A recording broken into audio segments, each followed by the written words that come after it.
ඔයා hot wheel lover කෙනෙක් නම් මේ වීඩියෝ එක අනිවාර්යෙන් බලන්න ඕන. ඒ වගේම ඔයා හොට් වීල් කියන්නේ මොකක්ද කියලාවත් දන්නේ නැත්නම් මේ වීඩියෝ එක බලලා කාර් ගැන සැඟවුණු රහස් දැනගන්න. ඔව් ඔයා හරි. මේ Fast and Furious 1 movie එකේ තියෙන Plymouth Roadrunner එකේ කතාව. මේ කාර් එක 1917 වල monster කෙනෙක් 7.2 liter V8 engine එකක් within 5 seconds වල 60 kmph ගන්න පුළුවන් 375 horsepower එකක්. මේකේ performance බලපුවම නම් පේන්නේ මේක software හදපු කාර් එකක් නම් නෙවෙයි. Fast and Furious movie එකේ Dominic Toretto represent කරපු muscle car culture එකෙන් තමයි මම මේ කාර් එක ගැන දැනගන්නේ. හරි අපි එහෙනම් දැන් යන් hot wheel එක ගැන කතා කරන්න. hot wheel ගැන දන්නේ නැති අය ඉන්න නිසා මම මේ විදිහට කතාව පටන් ගන්නවා.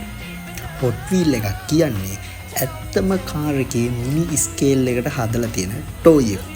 toy එකක් නෙවෙයි ඇත්තටම මේක ඩමි එකක් කියලා අපිට කියන්න පුළුවන්. මේ තියෙන්නේ ඔයාලට මම මේ කියපු hot wheel එක. මේ hot wheel එක හදලා තියෙන්නේ 1:64 ratio එකට. මම මුලින්ම ඔයාලට කියන්නම් 1:64 ratio කියන්නේ මොකක්ද කියලා.